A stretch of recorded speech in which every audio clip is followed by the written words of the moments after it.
చూడండి, ఈరోజుదైతే వరమహాలక్ష్మి పండుగ కదా. ఇదిగోండి, నేనైతే ఈ వరమహాలక్ష్మి పండుగ అయితే ఈరోజైతే చేసుకోలేదు, నెక్స్ట్ వారం చేసుకోవాలనుకున్నాను. కాకపోతే ఈరోజు మా ఇంట్లో పిల్లలు, మా ఆయన డ్యూటీలో ఉన్నాడు, పిల్లలు కాలేజీలో హాస్టల్లో ఉన్నాడు. అందువల్ల నేను ఈరోజు రేపు వారానికి వాళ్ళు కూడా మేము కూడా వస్తామని అంటే అందుకోసమని నేనైతే ఈరోజు చేసుకోలేదు, తర్వాత చేసుకుంటాను. నెక్స్ట్ వారం అయితే చేసుకోవాలనుకుంటున్నాను. అందుకని రోజువారీ శుక్రవారం పూజ అయితే ఇంట్లోనే కంప్లీట్ చేసుకున్నాను. కలశం పెట్టుకొని ఇంత నైవేద్యాలన్నీ చేసుకొని అమ్మవారికి అయితే కలశం అయితే పూజించుకొని పూలు పటాలు కానీ పూలన్నీ పెట్టేసుకొని చక్కగా అన్నీ రెడీ చేసేసుకొని దేవుడిని అయితే పెట్టేసుకోవాలనుకున్నాను. టెంకాయ కన్నిటికి పూజ చేసుకొని అలా రోజువారీ పూజ అయితే చేసుకున్నాను. వరమహాలక్ష్మి అందరినీ చల్లగా చూడాలని అదే అమ్మవారిని అయితే ప్రతినిత్యము కోరుకుంటాను.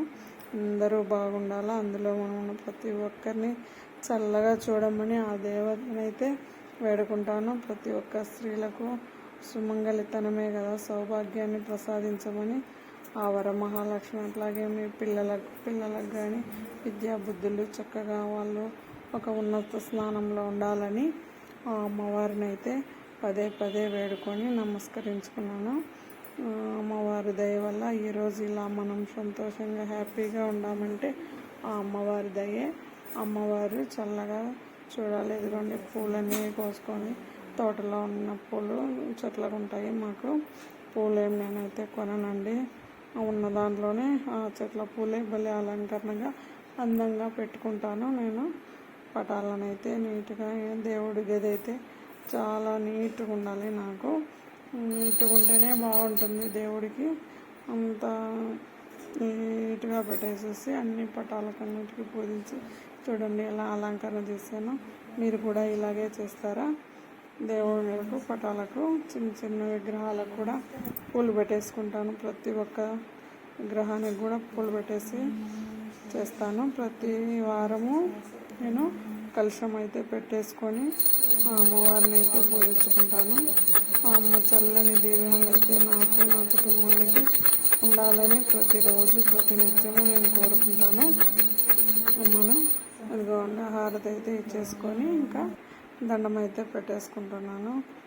యథావిధిగా పూజ అయితే ఈ రోజుకి మంచిగా చేసుకోవడానికి ఆ దేవుడు అమ్మవారు శక్తిని, ధైర్యాన్ని ప్రసాదించి మంచి ఆరోగ్యాన్ని ప్రసాదించమని అమ్మనైతే ప్రతిరోజు నేను కోరుకుంటాను. ఆరోగ్యానికి మించిన ఐశ్వర్యం ఉండదు. ఆరోగ్యం బాగుంటేనే కదా మనందరము బాగుంటాము. మన ఆరోగ్యం బాగుంటే అందరం బాగుంటాం, మన కుటుంబం అంతా బాగుంటుంది. ఆస్తులు ఎన్ని ఉన్నా ఏమున్నా ఐశ్వర్యం ఉన్నా ఆరోగ్యం లేనిది ఏమీ కాదనమాట. అలాగా మంచి ఆరోగ్యాన్ని అయితే అమ్మవారు ప్రసాదించమని ప్రతిరోజు పూజించుకుంటాను. ఇలాగ చేసుకొని ప్రతి ఒక్కరిని సుఖశాంతులతో ఉండాలని నేనైతే ఆ అమ్మవారిని, ఆ లక్ష్మీ అమ్మవారిని అయితే పార్వతీ పరమేశ్వరులు కానీ బాబావారు కానీ మా ఇంట్లో ఉన్న కొలువైన ఏ దేవతలైనా కూడా నేను తులసమ్మ దగ్గర కూడా తులసి చెట్టు కూడా పూజించుకుంటాను. ప్రతిరోజు తులసమ్మ దగ్గర కూడా దీపం అయితే పెట్టేసుకుంటాను నేను. కాకపోతే పొద్దున పూట కొంచెము లేట్ అవుతుంది నేను పూజ చేసుకునేసరికి. ఎంత లేట్ అయినా, ఎంత ఇబ్బందులున్నా ఏమున్నా దీపం అయితే పెట్టుకుంటాను. ఇంట్లో అయితే దీపం అయితే చేసుకోవాల్సిందే. అలా అన్నమాట నా రోజువారీ పూజలలో. ఈ పూజలన్నీ అంతా బాగా చేసుకొని ఉండేదానికి ధైర్యాన్ని, శక్తిని ఆ అమ్మవారే ఇస్తుందన్నమాట. మనం ఏదో చేయాలనుకుని చేస్తే చేయలేము. ఆ అమ్మ మనతో చేపించుకోవాలా అనుకుంటే ఏ విధముగానైనా కూడా ఆమె మనల్ని చేపించుకుంటుంది. అందుకుగాను నిన్న నుంచి ఈరోజు చేసుకోవాలి అనుకున్నాను. కానీ నిన్న సాయంత్రం వచ్చేసి మా సారు నేను రావట్లేదు నువ్వు చేసుకో అని అంటే ఇంక ఎందుకులేండి మరి మీరు వచ్చిన తర్వాతనే చేసుకుంటానని చెప్పేసి నేను ఆగేసి సరేలే అని చెప్పేసి ఆపేసుకున్నాను. నెక్స్ట్ వారం అయితే వరమహాలక్ష్మి వ్రతం అయితే చేసుకునేదానికి ఆ దేవత అనుగ్రహం ఉంటే నెక్స్ట్ వారము ఖచ్చితంగా చేసుకొని, కానీ మన శక్తి కొద్దీ ఒక 5 మందికి 9 మందికి కానీ ఎంతో మన శక్తి కొద్దీ మనం ఎంత ఇవ్వగలుగుతామో, ఎంతమందికి ఇవ్వగలిగితే అంతమందికి వాయనాలు ఇచ్చుకొని తాంబూలము ఇచ్చుకొని ఆ అమ్మవారి కృపా కటాక్షాలు మన పైన ఉండాలని అమ్మవారిని అయితే పూజించుకుంటాను. ప్రతి ఒక్కరిని మంచిగా చూడాలని అమ్మనైతే ప్రాధేయపడి వేడుకుంటాను. ఆ అమ్మ చల్లని చూపులు మనపై ఉండాలి. అలాగని మనశ్శాంతిగా మనస్ఫూర్తిగా ఇంట్లో ఇల్లు వాకిళ్ళన్నీ క్లీన్ చేసుకొని శుభ్రతతో ప్రశాంతంగా అమ్మను అయితే పూజించుకొని మనశ్శాంతిని ప్రసాదించమని, ఆరోగ్యము మనశ్శాంతి ఉండేలా దీవించమని అమ్మనైతే కోరుకున్నాను. అలాగని తర్వాత నీట్గా అన్నీ కొట్టేసుకొని అన్నీ ఇచ్చేసి తర్వాత తులసమ్మ దగ్గర కూడా చేసేసుకొని వచ్చిన తర్వాత అష్టోత్తరం చేసుకొని కుంకుమార్చన అయితే అమ్మ లక్ష్మీదేవికి అయితే కుంకుమార్చన అయితే చేసేసుకున్నాను అనమాట. చేసేసుకొని అమ్మనైతే 108 అష్టోత్తర నామాలు అయితే చదువుకున్నాను. చదువుకున్న తర్వాత మనము ఇంకా మంచిగా బాగా స్పష్టంగా చదవడం ఇంకా కంఠస్థం కాలేదు. నాకు కొంచెం తడబడుతూ చదువుతున్నాను. ఏదో నాకు వచ్చింది ఆమె ఎలా పలికిస్తే అలా చదువుకుంటాను. అమ్మనే చూసుకోవాలి. ఇంకా నా తప్పులు ఒప్పులు ఉంటేనా అమ్మే సరిదిద్దుకోవాలని అమ్మ మీద భారం అయితే వేసేసి తప్పు కానీ ఒప్పు కానీ చదువుతాను. ప్రతి వారము చదువుకుంటాను. అష్టోత్తరం అయితే చదువుకుంటాను.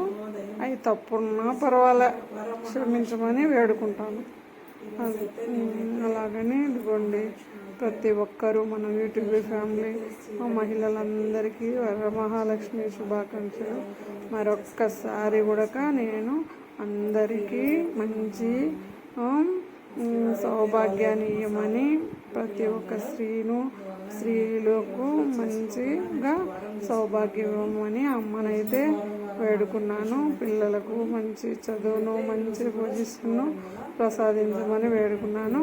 అమ్మ మనల్ని నీడలా కాచి కాపాడమని బ్రతిమలాడుకొని వేడుకున్నాను.